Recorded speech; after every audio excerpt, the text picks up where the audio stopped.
Hello good morning दोस्तों, कैसे हैं आप लोग। आप सभी का स्वागत है एक और नए क्लास में। तो दोस्तों आज के क्लास में हम आपको पढ़ाने वाले हैं कक्षा 5 का जो है अध्याय 1 का जो भी इम्पोर्टेंट टॉपिक था हमारा, उसमें हम कुछ जानने वाले हैं संख्या के बारे में। भाज्य संख्याएं क्या होती है, पूर्णांक संख्या क्या होती है, वो मैं आपको इस वीडियो में बताने वाला हूं। तो आप लोग बने रहिएगा।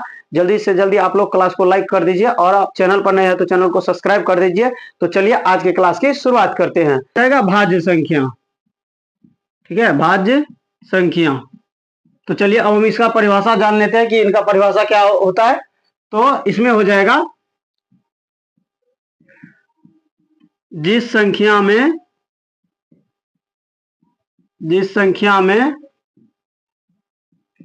एक और स्वयं को छोड़कर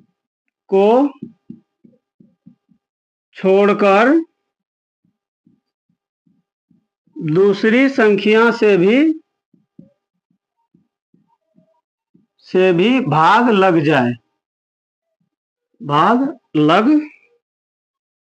जाए,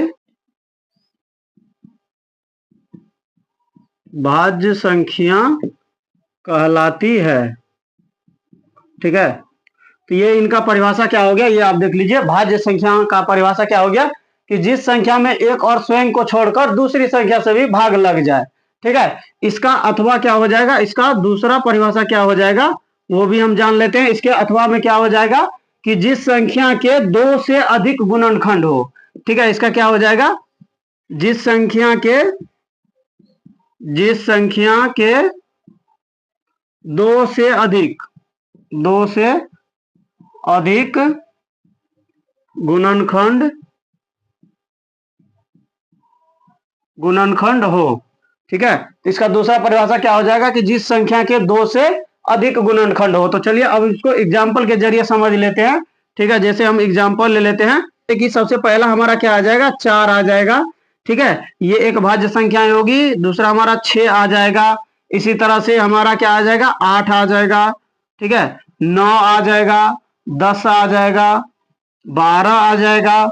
ठीक है, इसी तरह से डैश डैश मतलब अनंत तक ये भाज्य संख्या को छोड़ के बाकी ये जितने भी संख्याएं होगी वो भाज्य संख्याएं होगी। अब इसका क्या कहता है, इसको एग्जाम्पल के जरिए हम समझते हैं कि जिस संख्या के एक और स्वयं को छोड़कर दूसरी संख्या से भी भाग लग जाए। मतलब क्या, इसमें 1 से भी भाग लगेगा। ठीक है, इसमें क्या होगा, 1 से भी भाग लगेगा, खुद इस संख्या से भी भाग लगेगा और इसके अलावा किसी दूसरी संख्या से भी भाग लगेगा। ठीक है, तो इसमें और कौन चीज से भाग लगेगा, 2 से भाग लगेगा। यहाँ पर आप देख सकते हैं कि 4 में जो है 1 से भी भाग लगेगा, 4 से भी भाग लगेगा और 2 से भी भाग लगेगा। तो ये कौन सी संख्याएं हो गई, भाज्य संख्याएं होगी। ठीक है, तो इसमें क्या बोलता है कि एक और स्वयं को छोड़कर किसी दूसरी संख्या से भी भाग लगे। तो यहाँ पर 1 और 4 को छोड़कर यहाँ पर कौन सी संख्या से भाग लग रही है, तो 2 से भाग लग रही है। तो ये क्या हो गया, भाज्य संख्या। इसी तरह आप इस जैसे 9 का देख सकते हैं, 9 में 1 से भागा लगता है, खुद 9 से भागा लगता है और तीसरा क्या हो जाएगा हमारा, 3 से भी भागा लग जाएगा 9 में। तो ठीक है,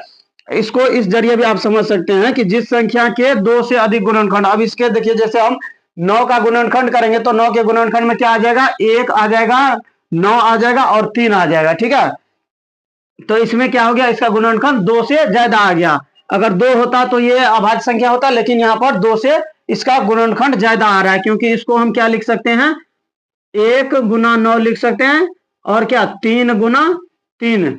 तो मतलब इसका क्या आ गया, गुणनखंड में इसके क्या गुण आ गया, 1 आ गया, 3 आ गया और 9 आ गया। ये 3 गुणनखंड इसके हो गए। तो ठीक है, इसी तरह से आप बाकी भाज्य संख्या को भी आप ज्ञात कर सकते हैं।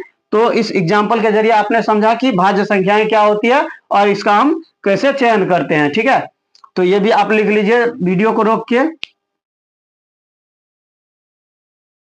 अगला पॉइंट जो हमारा होने वाला है क्या है, पूर्णांक संख्या। तो चलिए अब हम इसकी परिभाषा जानते हैं कि इनका परिभाषा क्या होता है। ठीक है, तो एक एक करके हम लोग सभी संख्याओं को देखेंगे। ठीक है, तो पूर्णांक संख्या का क्या परिभाषा हो जाता है। ठीक है, तो ये देखिए पूर्णांक संख्या की परिभाषा क्या होती है कि सभी ऋणात्मक संख्याएं 0, धनात्मक संख्या को क्या हम कहते हैं, पूर्णांक संख्या कहते हैं। तो इसके एग्जाम्पल को हम समझ लेते हैं। ठीक है, तो इसमें हमारा आ जाएगा क्या चीज, ऋणात्मक संख्या। तो ठीक है, इसमें हम ऋणात्मक जैसे कि डैश डैश से चालू होगा, -3, -2, -1 और उसके बाद आ जाएगा यहाँ पे 0 उसके बाद फिर धनात्मक चलेगा 1 2 3, इधर भी डैश डैश etc, ठीक है। इधर पीछे भी माइनस में भी पूरा अनंत तक चलेगा और प्लस में भी अनंत तक चलता रहेगा, ठीक है। तो ये पूर्णांक संख्याएं हो गई कि सभी ऋणात्मक संख्या 0, धनात्मक संख्या को क्या कहते हैं, पूर्णांक संख्या कहते हैं। इसका एक इंपॉर्टेंट पॉइंट क्या होता है पूर्णांक संख्या के बारे में, कि पूर्णांक संख्या के हर में क्या होता है, हम 1 लिख सकते हैं, ठीक है। पूर्णांक संख्या के हर में केवल 1 हो सकता है,